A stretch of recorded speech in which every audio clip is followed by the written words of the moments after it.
안녕하세요. 네, 2027학년도 연세대 논술 완전 분석 시간을 갖도록 하겠습니다. 저는 대치동 시대인재에서 과학 논술을 담당하고 있는 김민주 선생입니다. 네, 오늘 연세대 이제 뭐가 바뀌었는가 살펴볼 건데요. 연세대가 논술을 바꿨다고 좀 공지를 했어요. 거기에 대해서 이제 살펴보도록 할까요?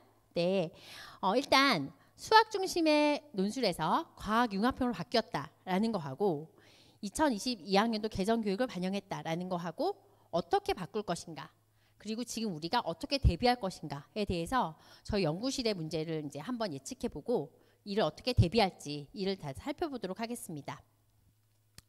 자, 2027학년도죠. 2027학년도면 내년도 고3 학생들이 보게 되는 거니까 현재 고2 학생들이 시험을 보는 전형을 말하는 거예요.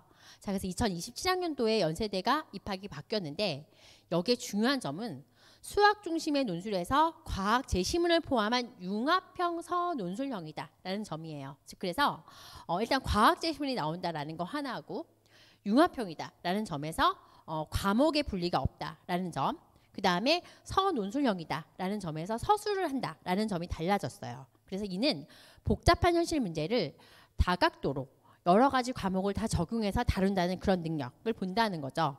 그리고 또 하나는 상경대학의 응용통계학과가 전에는 문과였는데 얘가 바로 이제 통합계열로 바뀌게 됨에 따라서 이 학과도 자연계 논술을 보게 되었습니다. 이 점이 가장 달라진 점이에요.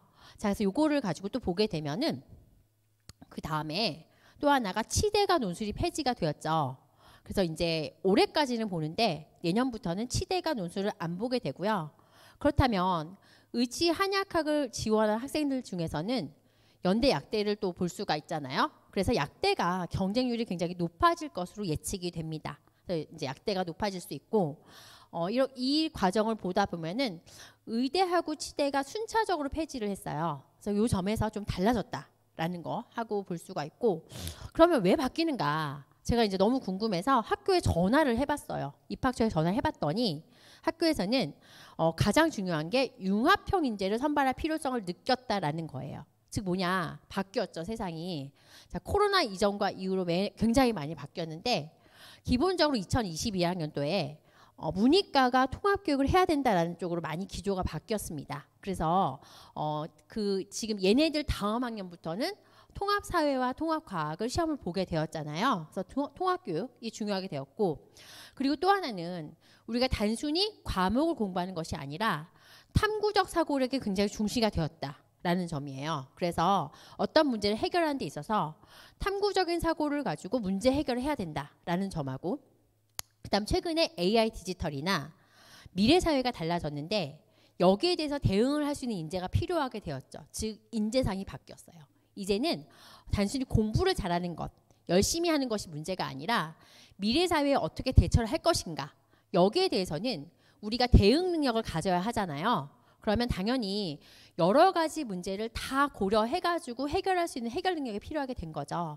그래서 융합형 인재가 필요하다라고 생각을 했기 때문에 논술의 출제 방법을 바꾸겠다라고 발표한 거예요. 그래서 기존 논술에 수학만으로는 부족한 점, 요거를 이제 가장 이제 기본적으로 삼는 거죠. 왜냐하면 수학 논술만 보게 되면은 사실은 수리 논술을 잘해야 하니까 수학을 잘하는 학생들이 더 잘할 수밖에 없어요. 그러면 지금 이과의 경우는 이과대학이 29명을 뽑고 공과대학이 103명을 뽑는데, 사실 공과대학 저희 학생들 보니까 들어가서 수학을 엄청 열심히 하더라고요. 하지만 물리적 사고나 화학적 사고가 없이는 사실상 대학교를 다시 한 번 더 다니고, 심지어 저희 학생 같은 경우는 1년을 더 다녀야 하는 상황에 놓이더라고요. 그래서 어느 정도는 과학적 사고가 필요하다. 그래서 사회과학 문제를 해결할 수 있는 능력이 있어야 되기 때문에 사실상 과학을 봐야 된다라고 본 거죠. 그리고 여러 가지 현상을 다양한 관점에서 분석하다 보니까 과학을 가지고 공부를 해야지 가능하다라고 봤고, 여기서 논리적 사고를 가지고 수리과학이 융합될 수도 있고요. 아니면 네 과목이 모두 다 융합이 되어서 문제를 해결할 수 있어야 되는지 이걸 보게 되는 거죠. 자, 마지막으로 이걸 다 안다고 해도 문제는 뭐예요? 표현이죠. 어떻게 서술할 것인가. 그래서 단순히 논술이 아니라 서논술, 즉 서술과 논술을 병합한 그런 문제를 출제한다고 발표를 했습니다. 자, 그렇기 때문에 단순히 학교 성적이 좋다고 해서 내지는 수학을 잘한다고 해서 연세대 논술이 쉬울 것이다 라고 예측하면 안 된다는 거예요. 자, 그래서 연세대의 공식 발표를 요약해 드리면 첫 번째는 다면사고, 여러 가지 면을 측정해서 평가할 수 있어야 된다라는 걸 보기 때문에 과학 제시문을 평가해서 넣는데, 여기서 예전에는 물화생지를 구분해서 봤어요. 구분해서 물리, 화학, 생물, 지구과학 봤는데 대체로 어렵게 출제를 하다 보니까 투 과목을 많이 냈는데 이제 그게 아니라 통합과 위주로 내게 되고요. 여기에는 국어도 포함이 됩니다. 그러니까 연세대 출제 그 경향을 보게 되면은 국어를 포함한 모든 전 과목에다가 통합과학이 들어간다고 되어 있거든요. 요게 들어가고, 그리고 우리 복잡한 문제를 해결하는데 그 능력을 보기 때문에 수리과학적으로 실생활에 연계해서 문제를 풀 수 있나, 그 다음에 비판적 사고가 가능한가, 그리고 도표나 그래프의 해석이 가능한가, 이런 점까지 다 봐서 다면적인 사고가 가능한지를 보게 됩니다. 이건 2009년에도 적용을 했습니다. 하지만 그 당시에는 물론 물리, 지구과학, 화학, 생물, 융합의 문제를 내긴 했지만 난이도가 상당히 어려웠어요. 근데 여기서 제시한 걸 보게 되면은 문과에도 과학 제시문을 낸다고 한 결과 제 생각에 통합과학을 많이 융합한 문제가 낼 것 같습니다. 그래서 저희 연구실도 지금 그래서 이 점을 많이 분석하고 있는 중입니다.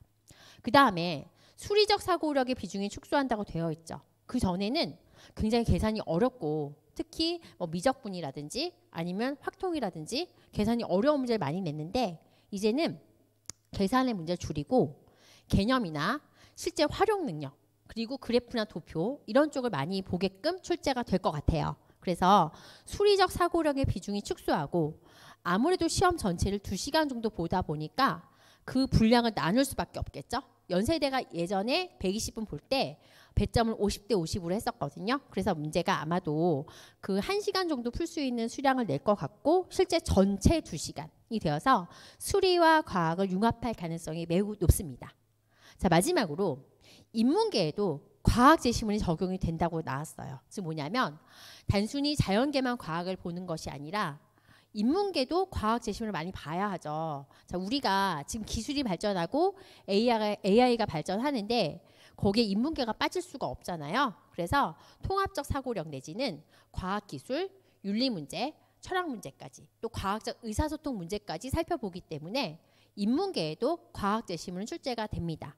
따라서 단순히 국어적으로 과학을 해석하는 것보다는 기초적인 어떤 소양을 가지고 있어야지만 좋은 성적을 받을 수 있는 그런 이제 상태가 되었습니다.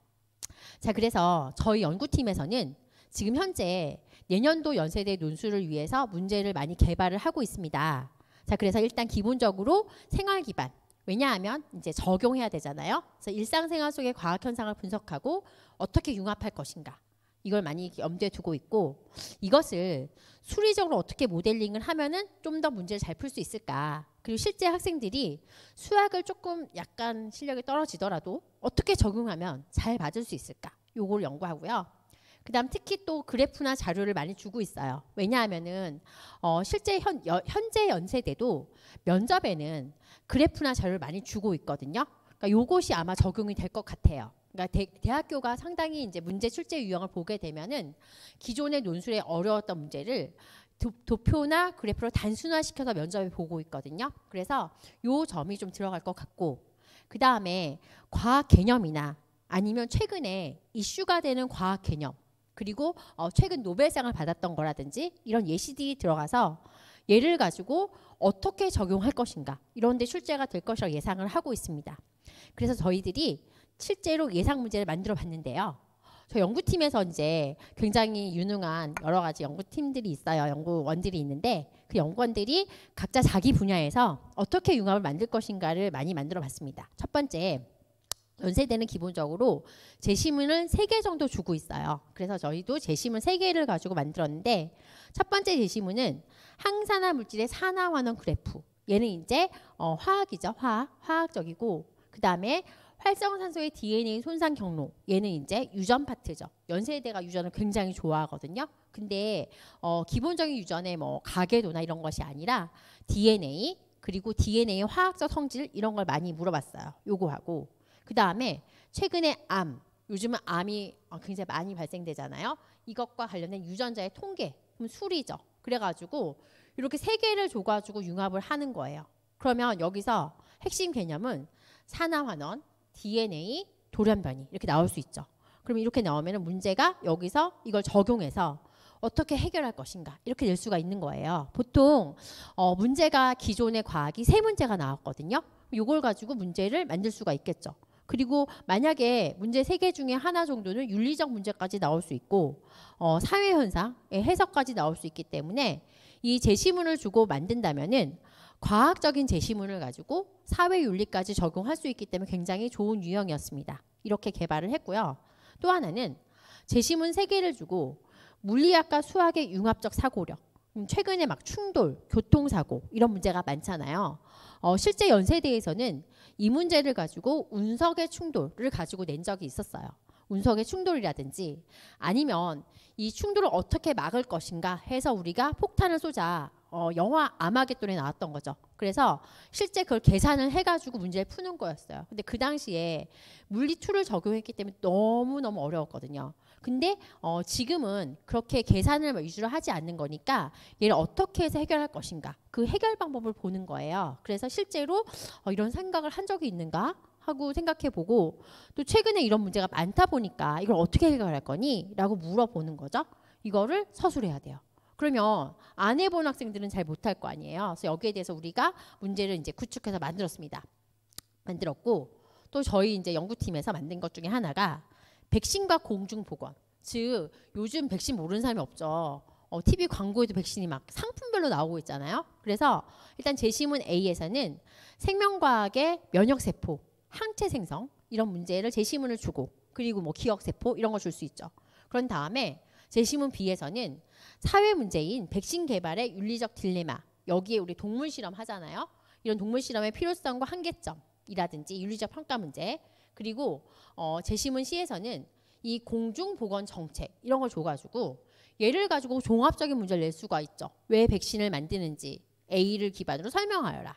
내지는 또 백신을 만들려면 동물 실험이 필요한데 이걸 어떻게 정책적으로 만들 것이냐 이렇게 문제 낼 수가 있잖아요. 그래서 생명과학적 지식이 되는지 윤리적 판단이 되는지 얘를 해결할 수 있는지까지 볼 수가 있습니다. 이렇게 융합적 문제를 낼 수가 있다라는 거예요. 그렇다 치면은 여기서 제시문 A를 제대로 이해만 했다면 사실상 인문계도 가능하겠죠. 그래서 인문계에도 제시문을 낼 수 있다라고 나온 거예요. 자 그리고 네 번째는 환경호르몬. 환경호르몬은 이제 너나 나의 문제가 아니라 우리 모두의 문제가 되었어요. 하다못해 우리가 먹는 생수에도 미세 플라스틱이 많잖아요. 그러니까 거기에 대한 제시문을 주는 거죠. 그리고 여기서 어떻게 해결할 것인가를 주는 거예요. 이것이 비단 어떤 과학 지식의 문제가 아니라 과학 지식을 적용하여서 윤리적 문제, 사회적 문제를 해결하는 데까지 가기 때문에 융합 인재란 무엇인가를 측정할 수 있는 이제 어떤 방법이 된 거죠. 게다가 이제 연세대가 컴퓨터공학과 같은 학과를 인공지능융합과학대학으로 이름을 바꾸었어요. 자, 그래서 인공지능융합대학이기 때문에 뭔가 인공지능을 적용해서 문제를 해결하는데 컴퓨터를 이용하잖아요. 이런 시험을 본다는 거예요. 그렇기 때문에 얘를 준비하지 않고서는 혼자서 할 수가 없어요. 그래서 저희가 이렇게 저희 연구팀에서 이런 예상 문제를 설계한 이유는 일단 기본적으로 연세대가 개정 교육 과정에 통합형 인재를 만든다. 그 다음에 융합적 인재 선발한다. 그러니까 단순한 풀이가 아니라 얘를 적용해서 융합형으로 만들어줘야겠다라고 이제 기조를 세운 후에 실제로 다면성 평가를 하기 위해서 통합적 사고력, 생활 기반이니까 우리 생활에 많은 거, 그리고 통합적 접근이니까 그래프나 도표 이런 걸 넣어가지고 지금 현재 문제를 많이 연구하고 있습니다. 자, 그래서 이제 비록 내년이지만 벌써 저희가 이렇게 준비를 하는 이유는 사실상 겨울방학부터 고2 학생들이 준비를 해야지만 이 문제를 해결할 수 있을 것이기 때문에 이렇게 설계를 하였습니다. 자, 그래서 이제 논술 준비는 어떻게 하냐? 지금 보신 것처럼 단순 암기로 할 수가 없어요. 이제 예를 들어서 문과 논술도 그렇죠. 제시문을 보고 분석해서 종합적인 평가를 내리듯이 단순한 암기가 아니라 종합적 사고력이 필요합니다. 하지만 이 종합적 사고라는 것은 기본 기초 지식이 있어야지 가능하기 때문에 사실상 어느 정도는 여러 개의 과학 제시문을 풀어봐야 돼요. 그래서 그 제시문을 풀기 때문에 기출문제를 항상 먼저 평가를 하고 그 분석을 통해서 출제 경향을 파악하고 자료를 해석하는 능력을 해야 되는데 사실상 내가 혼자서 이걸 하겠다. 너무나 어렵겠죠. 그렇기 때문에 수업 시간에 기출과 출제 경향 그리고 훈련하는 능력까지 하게 됩니다. 그런데 이걸 안다고 해서 끝나는 건 아니죠. 왜냐? 우리가 이거 글로 써야 돼요.